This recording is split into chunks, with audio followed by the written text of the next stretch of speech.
आप देख रहे क्राइम तक। मैं हूं अश्विनी सिंह। छत्तीसगढ़ के बिलासपुर में एक प्रेग्नेंट महिला दर दर भटक रही थी। वो अपने न्याय के लिए गुहार लगा रही थी। इसी की बदौलत वो बिलासपुर हाई कोर्ट पहुंची थी, जहां पर उसने डिमांड की थी कि उसे प्रेगनेंसी ये अबॉर्ट करनी है। दरअसल उस महिला के साथ, उस लड़की के साथ दरिंदगी हुई थी और इसी की वजह से वो लड़की प्रेग्नेंट हो गई थी। उसे समझ नहीं आ रहा था कि इस बच्चे का करे तो क्या करे। इसके बाद तमाम ऐसे मेडिकल हॉस्पिटल में वो गई, जहाँ पर उसने गुहार लगाई कि उसकी प्रेगनेंसी को अबॉर्ट कर दिया जाए, क्योंकि मामला कोर्ट में चल रहा था। रेप का मामला था, जिसकी वजह से उसे प्रेगनेंसी अबॉर्ट करने के लिए कोई भी डॉक्टर राजी नहीं होते। हर कहीं जाती थी तो यही कहा जाता था कि ये मेडिकल लीगल प्रोसीडिंग की वजह से गर्भपात नहीं किया जा सकता, जिसकी वजह से लड़की अब समझ नहीं पा रही थी कि वो करे भी तो क्या करे। इसी बीच वो 23 दिसंबर को बिलासपुर हाईकोर्ट में याचिका दायर करती है, जिसमें उसने डिमांड की थी कि उसका 5 महीने का जो प्रेगनेंसी है उसे वो अबॉर्ट करना चाहती है, क्योंकि वो बच्चा है जिसकी वजह से उसके साथ जो रेप हुआ था उसकी वजह से वो प्रेग्नेंट हो गई थी और ये बच्चे को संभालने में, जैसे भी चीज़ें हैं उसका आगे करने में वो असमर्थ है, जिसकी वजह से वो बच्चे को इस दुनिया में लाना नहीं चाहती। लेकिन मेडिकल की टीम है, मेडिकल के जो हॉस्पिटल्स हैं, ये उन्हें मना कर रहे हैं, जिसकी वजह से वो कोर्ट पहुंची थी।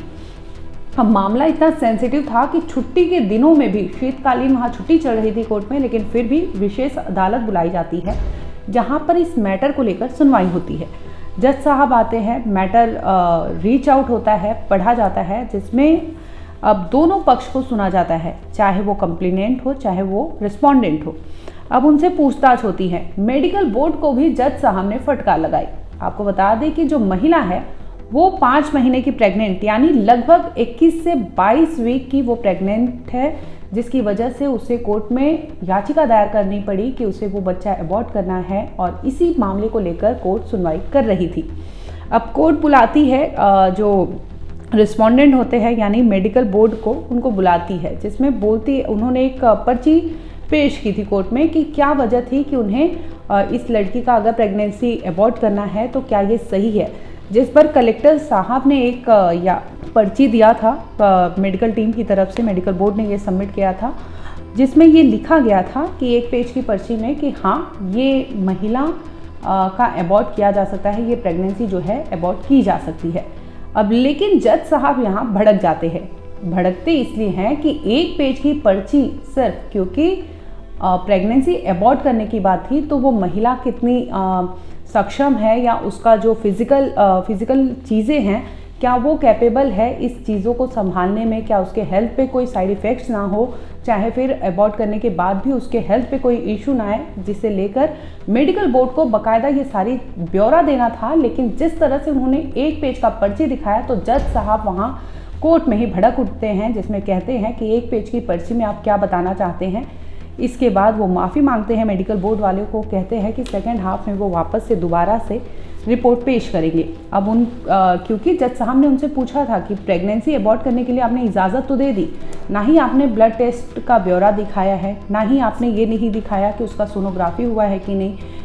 HIV टेस्ट होते हैं, जो तमाम तरह के कंडीशंस हैं जो एप्लीकेबल होते हैं प्रेगनेंसी अबॉर्ट करने के लिए, उन्होंने किसी भी तौर पर ये पेश नहीं किया था, जिसकी वजह से कोर्ट ने वहाँ पर उन्हें फटकार लगाई और सेकेंड हाफ में वो सारी रिपोर्ट्स और वो सारी चीज़ें पेश की गई, जिसमें ये तक सामने आया कि आखिर उस महिला को प्रेगनेंसी अबॉर्ट करने में कोई दिक्कत आ सकती है, या फिर आफ्टर एबॉर्शन उसके हेल्थ पे कोई इशू आ सकती है। इन तमाम चीज़ों का डिटेल दिया गया, जिसके बाद जज साहब संतुष्ट होते हैं और तमाम जो ब्लड रिपोर्ट होते हैं, DNA रिपोर्ट्स होते हैं, ये तमाम चीज़ों का ब्यौरा निकलता है। जिसके बाद कोर्ट ने ये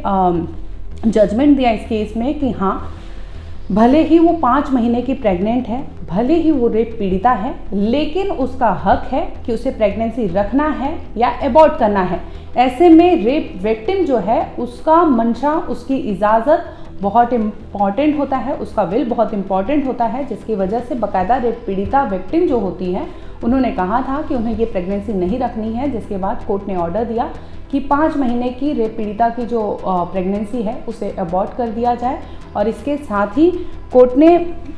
फटकार लगाई थी मेडिकल बोर्ड को कि भी इस तरह से अगर केसेस आते हैं तो आपको डिटेल चीज़ें होनी चाहिए। जिस तरह से आपने लापरवाही करते हुए सिर्फ 1 पेज का ब्यौरा दिया। भले ही कोर्ट ने एबॉर्शन की इजाज़त तो दे दी, लेकिन जो विक्टिम है उनके तरफ से पेश हुए वकील ने एक और डिमांड की थी, जिसमें उन्होंने कहा था क्योंकि ये मामला दुष्कर्म से जुड़ा हुआ था, दरिंदगी से जुड़ा हुआ था, तो ऐसे में आने वाले समय में उन्हें ये प्रूफ, ये एविडेंस दिखाने होंगे कि ये जो प्रेगनेंसी थी उसी रेप जिसने रेप किया था, यानी वो शख्स जिसने इस लड़की की इज्जत लूटी थी, उसी का ये बच्चा था, जिसकी वजह से उन्होंने कहा था कि ये जो एबॉर्शन होगा उसका डीएनए सैंपलिंग उन्हें रखना होगा, उसका रिपोर्ट्स जो होंगे वो कलेक्ट करके रखने होंगे, ताकि आने वाले समय में वो